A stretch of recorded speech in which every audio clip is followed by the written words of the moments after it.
ಈಗಾಗಲೇ ವಿದ್ಯಾರ್ಥಿಗಳಿಗೆ ನಾವು ಕನ್ನಡ ಗ್ರಾಮರನ್ನು ಅಧ್ಯಯನ ಮಾಡ್ತಾ ಇದ್ದೀವಿ. ಅದರಲ್ಲಿನ ಈ ಸಂಧಿಗಳು, ವರ್ಣಮಾಲೆಗಳು ಮತ್ತು ಸಮಾಸಗಳ ಬಗ್ಗೆ ಅಧ್ಯಯನವನ್ನು ಮಾಡಿದ್ದೇವೆ.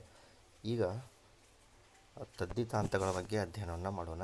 ನಾಮಪದಗಳಿಗೆ ಬೇರೆ ಅರ್ಥಗಳಲ್ಲಿ ತದ್ದಿತ ಪ್ರತ್ಯಯಗಳು ಸೇರಿ ಆಗುವ ಶಬ್ದಗಳನ್ನು ತದ್ದಿತ ಪ್ರತ್ಯಯಗಳು. ನಾಮಪದಗಳ ಹಂತದಲ್ಲಿ ಉಳ್ಳ ಶಬ್ದ ರೂಪಗಳೇ ತದ್ದಿತಾಂತಗಳು.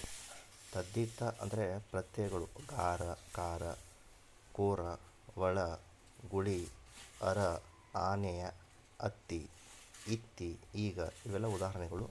ನಾಮಪದಗಳ ಮೇಲೆ ಮಾತ್ರ ತದ್ದಿತ ಪ್ರತ್ಯಯಗಳು ಬರುತ್ತವೆ. ನಾಮಪದಗಳನ್ನು ಗುರುತಿಸಿಕೊಳ್ಳಿ. ಇನ್ನು ತದ್ದಿತ ವಿಧಗಳಲ್ಲಿಯೇ ತದ್ದಿತ ನಾಮ, ತದ್ದಿತಾಂತ ಭಾವನಾಮ, ತದ್ದಿತಾಂತ ಅವ್ಯಯ. ಈಗ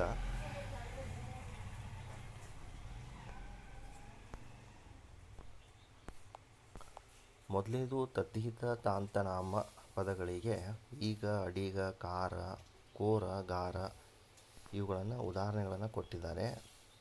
ತದ್ದಿತಾಂತ ನಾಮ ಪುಲ್ಲಿಂಗ ಮತ್ತು ಸ್ತ್ರೀಲಿಂಗ.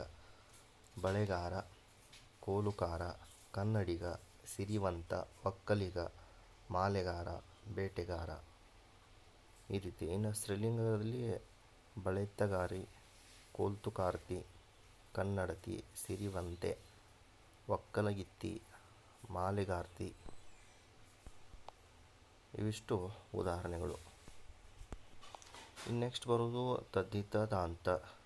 ನಾಮಪದಗಳ ಮುಂದೆ ಭಾವಾರ್ಥಗಳಲ್ಲಿ ತನ, ಈಕೆ, ಪೋ, ಮೆ ಮೊದಲಾದ ತದ್ದಿತ ಪ್ರತ್ಯಯಗಳು ಸೇರಿ ಆಗುವ ಶಬ್ದಗಳನ್ನು ತದ್ದಿತಾಂತ ಭಾವನಾಮ ಅಂತ ಕರಿತೀವಿ. ವ್ಯಕ್ತಿಯ ಸ್ಥಿತಿಯನ್ನು ನೆನಪಿಸುತ್ತದೆ.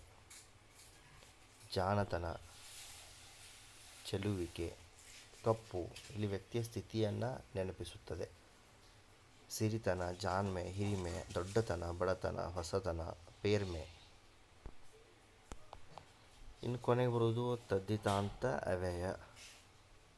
ನಾಮಪದಗಳ ಮುಂದೆ ಅಂತೆ, ಓಲ, ಓಲು, ತನಕ, ವರೆಗೆ, ಇಂಥ, ಆಗಿ ಇವುಗಳನ್ನು ಗುರುತಿಸುವಿಕೆ ತದ್ದಿತಾಂತ ಅವ್ಯಯಗಳಾದ ಮೇಲೆ ವಿಭಕ್ತಿ ಪ್ರತ್ಯಯಗಳನ್ನು ಹಚ್ಚಿದರೆ ಸೇರುವುದಿಲ್ಲ. ಇವುಗಳನ್ನು ನೀವು ಗಮನಿಸಬೇಕು.